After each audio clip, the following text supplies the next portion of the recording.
하나님께서 오늘도 은혜로 사랑으로 함께해 주실 줄로 믿습니다. 다 같이 사도신경으로 신앙고백 같이 하심으로 6월 23일 화요일 새벽 예배 하나님 앞에 같이 드리십니다.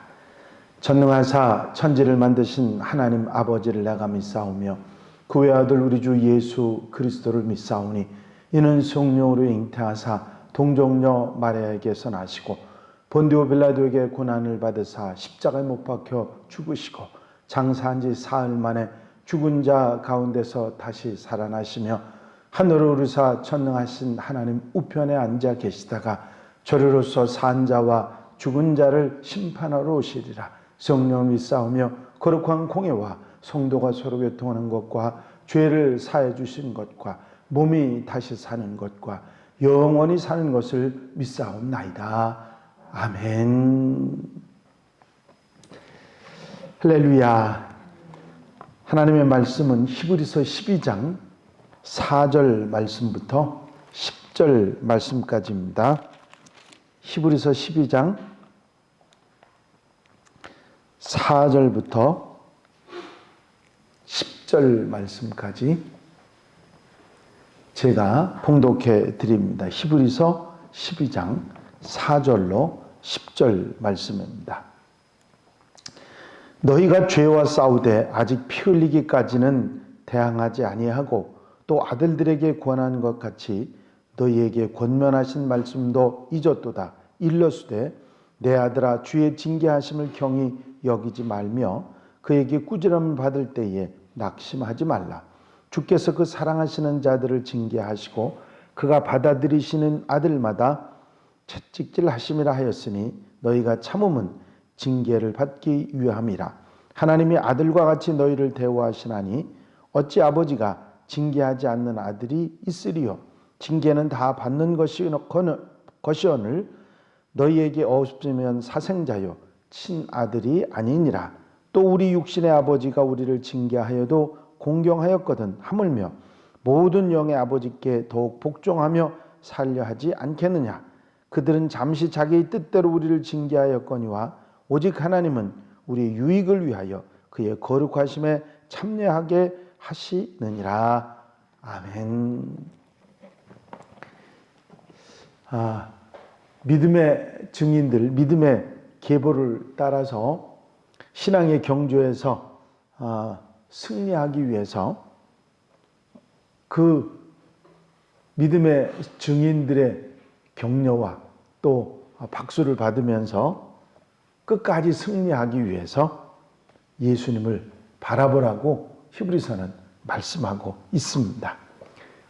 예수님을 바라보고 끝까지 경주에서 이기라고 말씀하신 히브리서는 이어서 오늘 본문 가운데 하나님의 사랑을 우리에게 말해주고 있습니다.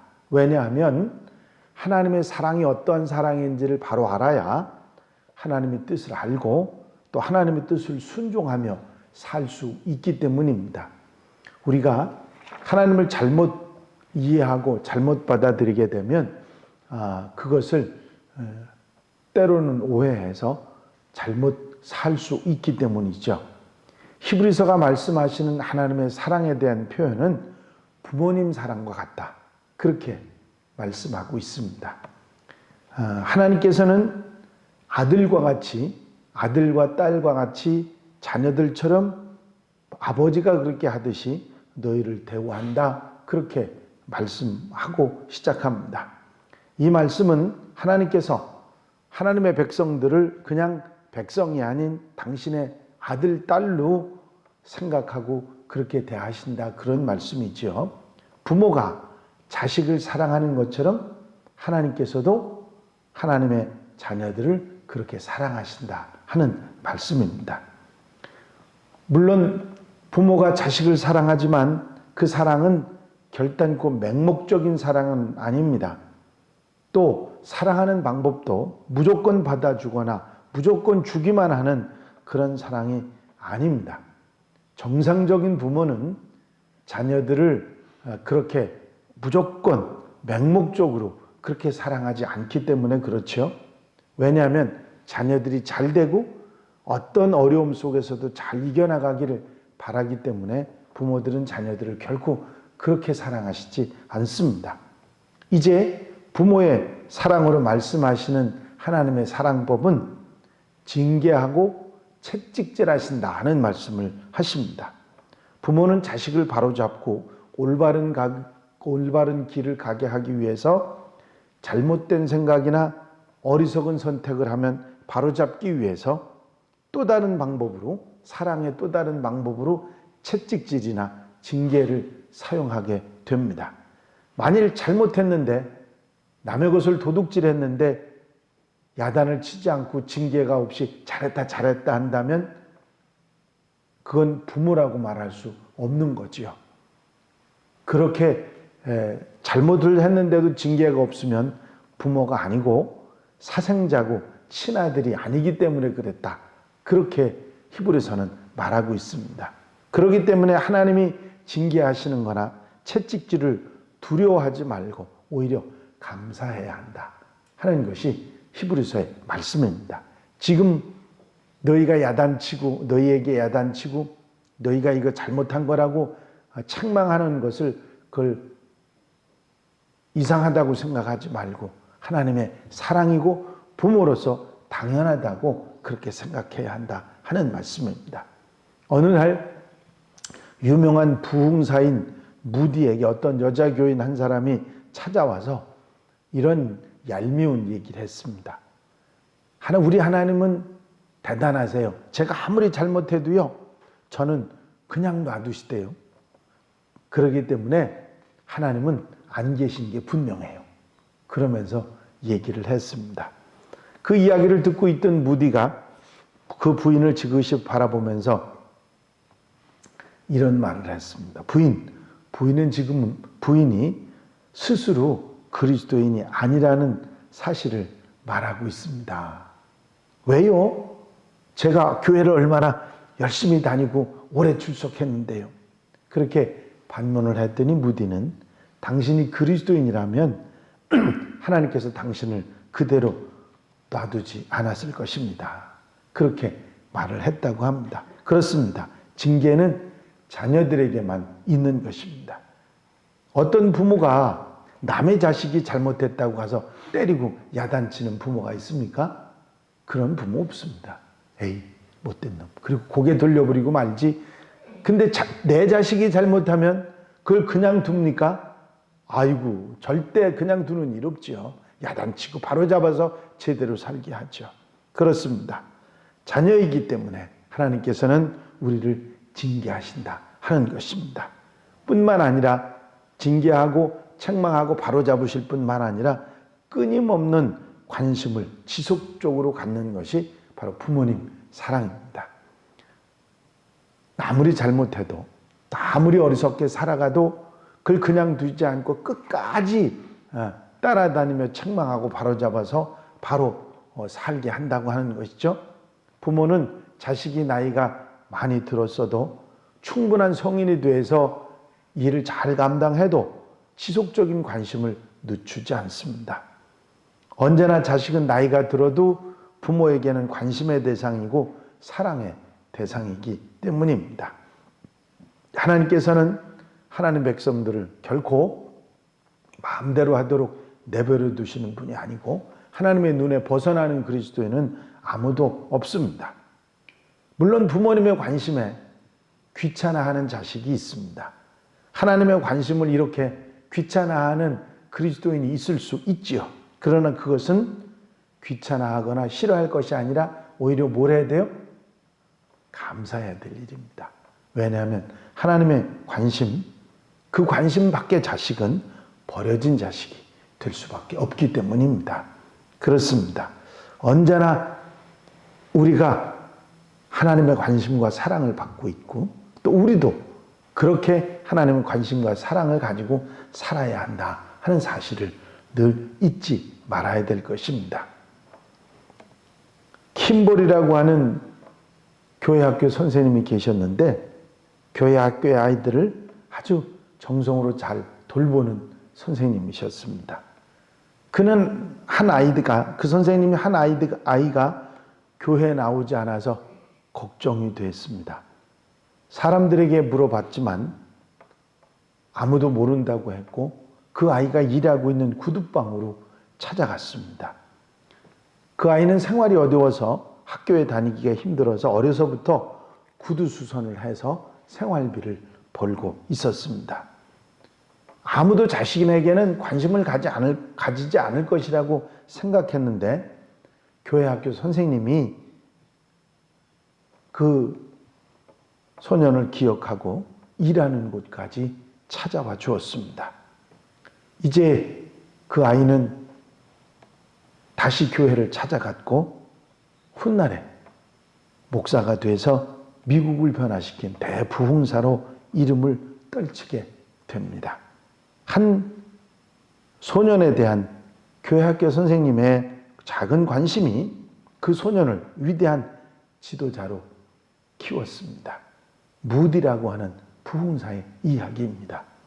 여러분, 우리 주변에 하나님의 자녀들에 대한 관심이 우리에게 있어야 할 것입니다. 하나님께서는 결코 자녀들을 그냥 두시는 분이 아니십니다. 그리고 부모가 그러듯이 하나님께서는 우리를 계속해서 바로 살아갈 수 있도록 권면하십니다. 또 아들들에게 권하는 것 같이 너에게 권면하신 말씀이라고 하는 말을 5절에 하고 있죠. 지속적인 관심을 가지면 계속적인 권면을 하게 될 수밖에 없습니다. 이것이 자식들에게는 잔소리로 들리게 되겠죠. 간섭으로 들릴 수도 있습니다. 결국 잔소리나 간섭으로 듣게 되면 안 들으려고 하고 안 듣기 때문에 잘못되는 경우도 많이 있습니다. 여러분, 우리가 하나님 말씀이나 하나님의 음성이, 하나님의 가르침이 간섭이나 잔소리로 들릴 때 어떻게 해야 되죠? 조심해야 됩니다. 왜? 그 순간은 바로 넘어지기 직전이기 때문이죠. 항상 우리의 마음속에 늘 하나님 말씀이 꿀송이처럼 달게 들릴 때는 문제가 안 되지만 그게 귀찮고 간섭 같고 힘들고 그럴 때는 정신 차려야 됩니다. 왜냐하면 그때가 넘어질 때이기 때문에 그렇습니다. 절대로 잊지 말고 그 권면하심에 아멘하는 성도들이 되시기를 바랍니다. 그 다음에 부모가 자식이 원한다고 무조건 다 들어줍니까? 안 들어주지요. 안 들어줄 건 안 들어줍니다. 그렇습니다. 하나님께서도 다 들어주시지 않는다 말씀하고 계십니다. 무언가 잘못 말했을 때는 꾸지람을 받을 수도 있고 충분히 들어줄 수 있는 일도 안 들어주시는 때가 있습니다. 이때는 안 들어주심에 불만할 것이 아니라 왜 그런지를 생각하고 살피는 지혜가 있는 자식이 돼야 합니다. 부모님이 이렇게 다 들어주시지 않는 것처럼 하나님 아버지께서도 자녀들이 원한다고 다 들어주시는 것은 아니라고 하는 것이죠. 그렇기 때문에 왜 안 들어주셨을까? 그것을 살피고 아버지 뜻에 맞는 삶을 살아가는 자녀들이 되어야 될 것입니다. 그것이 잘 되는 길이고 바로 사는 길이기 때문에 그렇습니다. 때로는 내가 판단한 게 바른 길이라고 생각한 것이 결국은 잘못 생각한 길이고 그래서 하나님이 들어주시지 않았다는 사실을 깨닫게 되는 경우들이 많습니다. 하나님은 우리를 사랑하십니다. 부모님처럼 우리를 사랑하시는 분이기 때문에 우리를 결코 잘못되게 만드실 분이 아니십니다. 잊어버리지 말고 언제 어디서나 하나님의 뜻에 순종하고 주님과 함께 올바른 하나님의 자녀로서의 삶을 살아가는 하나님의 백성들이 되어야 될 줄로 믿습니다. 하나님 우리를 사랑하셔서 언제나 우리를 돌보시고 함께 하시는 분입니다. 믿음을 가지고 흔들리지 말고 오늘 하루도 아름답게 살아가는 하나님의 백성들이 다 되시기를 주의 이름으로 축원합니다. 축원합니다. 기도드리십니다. 사랑 많으신 주님, 믿음의 사람들의 칭찬 속에서 이제 믿음의 경주, 인생의 삶을 승리하며 살아가라고 그래서 상급받으라고 권면하신 히브리서의 말씀은 하나님의 사랑이 부모님의 사랑과 같은 사랑임을 우리에게 가르쳐 주시고 부모의 징계가 없으면 사생하고 친자식이 아니라고까지 말씀하시면서 우리에게 오는 징계와 권면과 가르침을 분명히 아멘하고 받아들이는 자녀들이 될 것을 말씀하고 있는 것을 듣게 됩니다. 아버지 말씀에 아멘하고 언제나 어디서나 혹 내 마음에 들지 않는다 할지라도 주의 말씀이기에 우리를 사랑하시는 아버지의 말씀이시기에 아멘하고 순종하며 살아가는 하나님의 백성들 되게 하옵소서. 때로 내 마음에 들지 않을 때 그것이 무엇 때문인지를 생각할 수 있는 지혜로운 자녀들 되게 하시고 하나님의 뜻을 깨달아 아름답게 순종하며 칭찬받고 상급받는 하나님의 자녀들이 되게 하여 주시옵소서. 이 한 날의 삶을 온전히 주님께 맡겨드립니다. 친히 주장하시고 인도해 주셔서 넉넉한 은혜 속에 말씀 가운데 복되게 아름답게 순종하며 사는 귀한 날 되게 하여 주시옵소서. 허락하여 주실 줄로 믿사옵고 예수 그리스도의 이름으로 기도하옵나이다. 아멘. 주님 가르친 기도로 예배 모두 마치겠습니다.